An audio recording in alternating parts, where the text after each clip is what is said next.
ಬೆಂಗಳೂರು ಕೇಂದ್ರದಲ್ಲಿ ಜನ ಏನನ್ನ ಬಯಸ್ತಾ ಇದ್ದಾರೆ, ಗೆಲುವಿನ ಮಾರ್ಜಿನ್ ಏನಿದ್ದಿರಬಹುದು, ಪ್ರೆಡಿಕ್ಷನ್ ಏನ್ ಬರ್ತಾ ಇದೆ?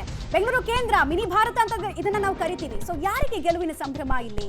PC ಮೋಹನ್ಗೆ ಸಿಗುತ್ತಾ ಮತ್ತೊಂದು ಚಾನ್ಸ್? ಈಗಾಗಲೇ 3 ಸಲ ಸತತವಾಗಿ ಅವರು ರೆಪ್ರೆಸೆಂಟ್ ಮಾಡ್ತಾ ಬರ್ತಾ ಇದ್ದಾರೆ. ಈ ಸಲ ಏನ್ ಕತೆ?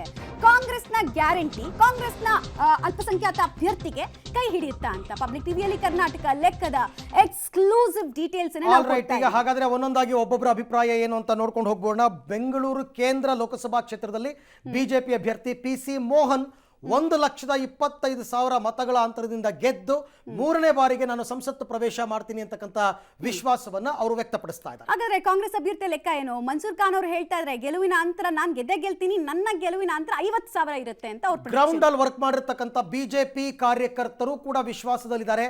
50,000ದಿಂದ 80,000 ನೋಡಿ, ಕಾಂಗ್ರೆಸ್ ಕಾರ್ಯಕರ್ತರ ಲೆಕ್ಕ ಇದು. ಕಾಂಗ್ರೆಸ್ ಕಾರ್ಯಕರ್ತರು 50,000ದಿಂದ 80,000 ಲೀಡಲ್ಲಿ ಗೆಲ್ತೀವಿ ಅಂತ. ಓಕೆ, ಹಾಗಾದ್ರೆ ಬಿಜೆಪಿ ಕಾರ್ಯಕರ್ತರ ಲೆಕ್ಕ ಏನು? ನಮ್ಮವರು ಮಿನಿಮಮ್ 1,25,000 ಮಾರ್ಜಿನಲ್ ಗೆಲ್ತಾರೆ ಅಥವಾ ಮ್ಯಾಕ್ಸಿಮಮ್ 1,30,000 ಲೀಡ್ ಸಿಗುತ್ತೆ ಅಂತ ಬಿಜೆಪಿ ಕಾರ್ಯಕರ್ತರು ಹೇಳ್ತಾರೆ. ಬಟ್ ಗ್ರೌಂಡ್ ರಿಪೋರ್ಟ್ ಏನ್ ಹೇಳ್ತಾ ಇದೆ, ಯಾರು ಪರವಾಗಿದೆ ಗ್ರೌಂಡ್ ರಿಪೋರ್ಟ್ ಅಂತಕ್ಕಂಥದ್ದು? ಗೆಲುವಿನ ಅಂತರ ಅವ್ರು ಕೊಡ್ತಾ ಇರೋದು ಬಿಜೆಪಿ ಗೆಲ್ಲುತ್ತೆ, ಗೆಲುವಿನ ಅಂತರ 50,000ದಿಂದ 60,000 ಲೀಡ್ ಅಂತ.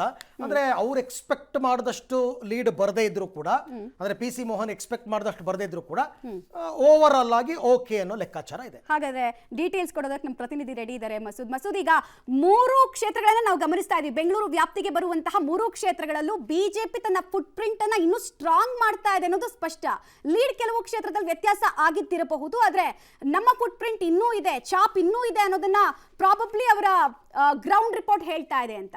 ಮಮತಾ, ನಾಡಿದ್ದು ಲೋಕಸಭೆ ಚುನಾವಣೆ ಫಲಿತಾಂಶ ಬರುತ್ತೆ. ಬೆಂಗಳೂರು 3 ಲೋಕಸಭೆ ಕ್ಷೇತ್ರಗಳು ಪ್ಲಸ್ ಗ್ರಾಮಾಂತರ ಲೋಕಸಭೆ ಕ್ಷೇತ್ರ, ಈ 4 ಲೋಕಸಭೆ ಕ್ಷೇತ್ರಗಳಲ್ಲೂ ಕೂಡ ಒಂದು ರೀತಿಯಲ್ಲಿ ಲೀಡ್ ಲೆಕ್ಕಾಚಾರ ನಡೀತಾ ಇದೆ. ನಾವೇ ಗೆಲ್ತೀವಿ ಅಂತ ಬಿಜೆಪಿ ಮತ್ತೆ ಕಾಂಗ್ರೆಸ್ ಎರಡೂ ಅಭ್ಯರ್ಥಿಗಳು ಕೂಡ, ಎರಡೂ ಪಕ್ಷಗಳು ಕೂಡ ಹೇಳ್ಕೊಳ್ತಾ ಇರುವಂಥದ್ದು. ಮುಖ್ಯವಾಗಿ ಒಂದನ್ನು ಗಮನಿಸಬೇಕು, ಅತ್ಯಧಿಕ ಮತದಾರರು ಇರುವಂತಹ ಕ್ಷೇತ್ರಗಳೇ ಈ 4 ಲೋಕಸಭೆ ಕ್ಷೇತ್ರಗಳು ಇಡೀ ರಾಜ್ಯದಲ್ಲಿ. ಆದರೆ ಬಹಳ ಕಡಿಮೆ ಮತದಾನ ಆಗೋದು ಕೂಡ ಈ ಲೋಕಸಭೆ ಕ್ಷೇತ್ರಗಳೆಲ್ಲ. ಅದರಲ್ಲೂ ಬೆಂಗಳೂರು, ಉತ್ತರ ದಕ್ಷಿಣ ಕೇಂದ್ರ 3 ಲೋಕಸಭೆ ಕ್ಷೇತ್ರಗಳಲ್ಲೂ ಕೂಡ ಅತ್ಯಧಿಕ ಅಂದ್ರೆ 23 ಲಕ್ಷ, 27 ಲಕ್ಷ, 24 ಲಕ್ಷ ಈ ತರ ಮತದಾರರಿದ್ದಾರೆ. ಅದೇ ಅತಿ ಕಡಿಮೆ 52, 53, 54% ಮತದಾನ ಆಗುತ್ತೆ. ಬೆಂಗಳೂರು ಗ್ರಾಮಾಂತರದಲ್ಲಿ ಮಾತ್ರ 67% ಈ ಬಾರಿ ಆಗಿದೆ. ಕಳೆದ ಬಾರಿಗಿಂತ 1-1.5% ಹೆಚ್ಚಳ ಅಷ್ಟೇ 4 ಲೋಕಸಭಾ ಕ್ಷೇತ್ರಗಳಲ್ಲೂ ಕೂಡ ವ್ಯತ್ಯಾಸ ಕಂಡುಬರುವುದು.